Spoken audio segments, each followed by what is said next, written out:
আসসালামু আলাইকুম, আশা করি সকলে ভালো আছেন। 20,000 টাকা বাজেটে তিনটি স্মার্টফোনের কথা বলবো যেগুলো আপনাদের জন্য ভালো হবে। আমি ট্রাই করছিলাম তিনটাই রাখবো, কিন্তু পারি নাই, একটা ডিজাইনের দিক থেকে রাখতে হচ্ছে। সো আজকের ভিডিওটা লং হবে না, শর্টকাটে ইনফরমেশন দেওয়ার চেষ্টা করবো। নাম্বার 1 পজিশনে আছে নাথিং CMF1। এই ফোনটার ডিজাইনটা কিন্তু জোস, সব ব্র্যান্ডই কিন্তু এরকম ডিজাইন আনতে পারে না। এটা ডিসপ্লেতে পাবেন 120 হার্জের সাপোর্ট এবং অ্যামোলেড ডিসপ্লে। এটাতে কিন্তু ইউটিউবে আপনারা 4K পর্যন্ত ভিডিও দেখতে পারবেন, যেটা এনাফ বলা যায়। ব্রাইটনেসটাও ভালো আছে, আপনাদের আউটডোরে কোনো প্রকার সমস্যা হবে না। এটার চিন এবং বেজেলসও নেরো রাখার ট্রাই করছে। এটার ব্যাক পার্টের ডুয়েল ক্যামেরা সেটআপ, যেটাতে 50 মেগাপিক্সেলের মেইন ক্যামেরা এবং 2 মেগাপিক্সেলের ডেপথ সেন্সর। এটার ছবির কোয়ালিটি যদি আপনারা বলতে যান সেক্ষেত্রে মোটামুটি বলতে পারবেন, তবে ভালো বলতে পারবেন না।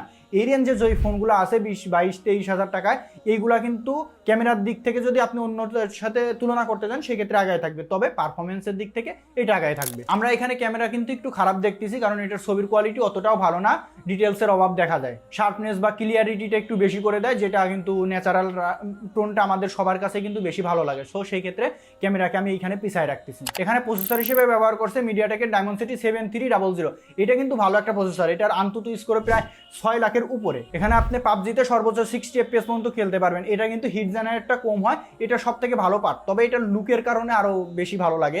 এটার যেহেতু হিট কম হয় সেহেতু গেম খেলার ক্ষেত্রে আপনারা ভালো একটা পারফরমেন্স পাবেন। আর নর্মাল ইউজে হিট না হবে এরকমই বলতে পারেন, যে তেমন হিটই হয় না এরকম। আর এখানে আপনারা পাবজি, অ্যাসফল্ট 9ও ভালো খেলতে পারবেন, তবে গেনশিন ইম্প্যাক্টের ক্ষেত্রে কিন্তু একটু ল্যাগ দেখা দেবে, কারণ এটা অনেক ভারী একটা গেম, সেই ক্ষেত্রে ল্যাগের দেখা হালকা পাতলা পেতে পারেন। আর পাবজিতেও যে একদম কনস্ট্যান্ট 60 FPS তা কিন্তু না, ফ্রেম ড্রপ মাঝে মাঝে হবে। তবে এই রেঞ্জের তুলনায় যদি আমি করতে যাই, এই রেঞ্জে যে স্মার্টফোনগুলো আছে সেগুলোর থেকে ভালো। এটার ইন্ডিয়ান ভ্যারিয়েন্ট কিন্তু 6128 আর 8128 পাবেন। এটার ইউএফএস টাইপ হলো 2.2। এটার স্টোরেজ টাইপ কিন্তু ভালোই। এটাতে ল্যাগের দেখা তেমন আপনারা পাবেন না। 6-7টা অ্যাপস একদম মানে কন্টিনিউ রেখে, ব্যাকগ্রাউন্ডে রেখে কাজ করতে পারবেন। অ্যাপ রিলোড যেটা হয় ওইটা হবে না, আপনারা স্মুথভাবে কাজ করতে পারবেন, সমস্যা হবে না, কারণ এটার প্রসেসরটা কিন্তু ভালো। এটার ওএসটাও কিন্তু ভালো, ওএস একদম ক্লিন আছে, কোনো প্রকার সমস্যা নেই। এবং এটাতে 5000 mAh এর ব্যাটারি এবং 33 ওয়াটের ফাস্ট চার্জার রয়েছে, যেটা দিয়ে আপনারা অ্যারাউন্ড 1 ঘন্টা তো চার্জ করতে পারবেন, আর একদিন অনায়াসে চলে যাবে। এটার প্রাইসটাও কিন্তু অ্যারাউন্ড 22 বা 23 কে আশেপাশে পাবেন। নাম্বার 2 পজিশনে আছে IQ Z9X। এইটা একটা গুছানো প্যাকেজ হইতে পারে আপনার জন্য, কারণ এটাতে পারফরমেন্সটা একটু কম, যে নাথিং ফোন থেকে পারফরমেন্সটা একটু কম, কিন্তু ক্যামেরাতে একটু ভালো।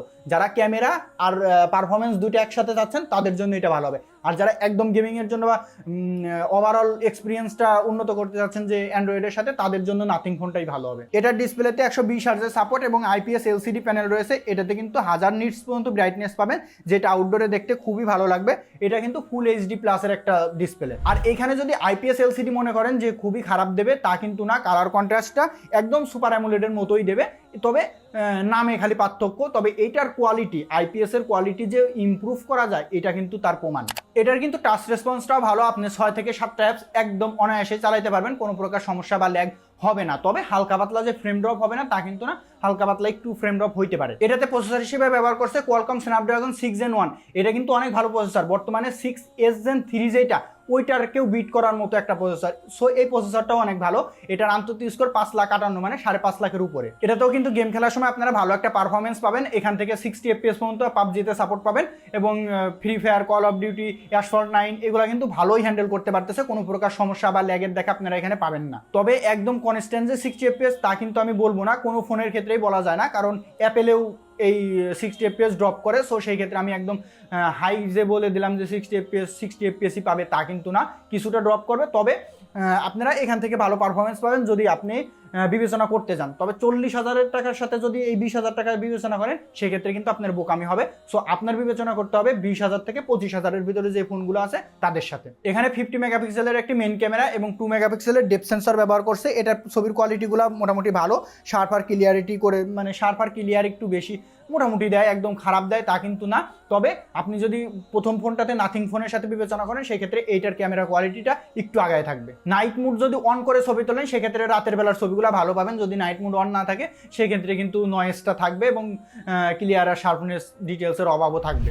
এখানে কিন্তু 4K 30 FPS এর সাপোর্ট পাবেন, এবং এইটাতে কিন্তু আপনারা 1080p 60 FPS করতে পারবেন, যেটার স্টেবিলাইজেশন মোটামুটি ভালোই বলা যায়। তবে 4K 30 FPS এর স্টেবিলাইজেশনটা একটু কম। এটার সেলফি ক্যামেরার কোয়ালিটিও কিন্তু অনেক ভালো। এখানে ব্যাটারি হিসেবে 6000 mAh এর ব্যাটারি এবং 44 ওয়াটের ফাস্ট চার্জার। এইটা একটা ভালো কাজ করছে যে 6000 mAh এর ব্যাটারি দিয়েছে।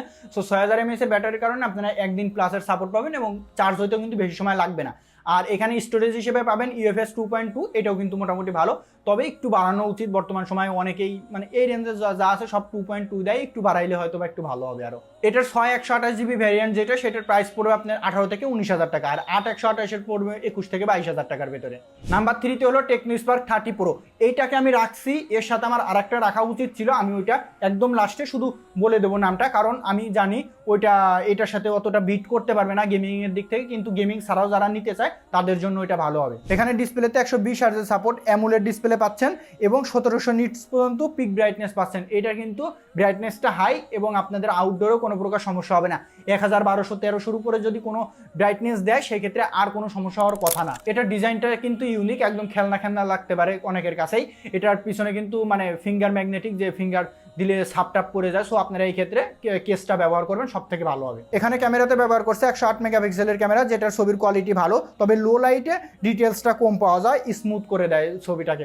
তবে আউটডোরে মানে প্রপার লাইটিং কন্ডিশনে ছবির কোয়ালিটি ভালোই বলা যায়। এটার ভিডিওতে আপনারা সর্বোচ্চ 2K 30 FPS পর্যন্ত পাবেন, এই জন্যই আমি এই ফোনটাকে রেখেছি। এটা একটা কম্বোর ফোন বলা যায়, কারণ কি এখানে ক্যামেরাটাও একটু মোটামুটি ভালোই দিয়েছে এবং প্রসেসরটাও ভালো দিয়েছে। গেমিং প্রসেসর দিয়ে ট্রাই করছে, তবে গেমিংয়ের জন্য এটাতে একটু আমার কাছে মনে হয়েছে যে একটু কম, কারণ গেমিং যতই আমার ভালো হোক তবে পারফরমেন্সটাও ম্যাটার করে। যে প্রসেসর দিলাম গেমিং কিন্তু পারফরমেন্সটা গেমিং দিলাম না, সেক্ষেত্রে কিন্তু খারাপ। তো সেই ক্ষেত্রেই আমি রাখছি যে এটাকে আমি একটা কম্বো ফোন হিসেবে বলতে পারি। পাবজিতে আপনারা 40 FPS এর সাপোর্ট পাবেন এবং অন্যান্য গেমগুলোও কিন্তু ভালোই রান করতেছিল, যে মনে করেন যে অ্যাসফল্ট 9 বা ফ্রি ফায়ার বলেন, কল অফ ডিউটি বলেন, এগুলা টুকটাক ভালোই চলতেছে। তবে পাবজিতে আমি এই জন্যই একটু খারাপ বলছি যে গেমিং এর দিক থেকে যে 40 FPS পায়, যদি 60 FPS পায় তো সেক্ষেত্রে একটু ভালো বলা যেত। এটা রান্ততে স্কোরে এসেছে 4.5 লাখ থেকে 5 লাখের মতো। এখানে 5000 mAh এর একটি ব্যাটারি ব্যবহার করছে, যেটা দিয়ে আপনারা একদিন চালাতে পারবেন অনায়াসেই।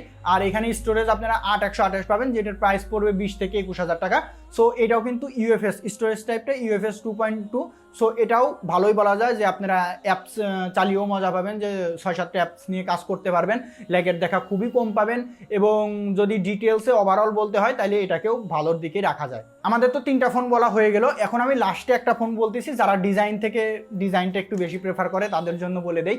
আইটেল S25 আলট্রা, এটা বর্তমান সময়ে অনেক হাইপ তুলছে, আশা করা যাচ্ছে যে এটা থেকেও ভালো পারফরমেন্স সবাই পাবে। সো আমাদের এই 3টা ফোনের রিভিউ কেমন লাগছে আপনারা কমেন্ট করে জানাতে পারেন।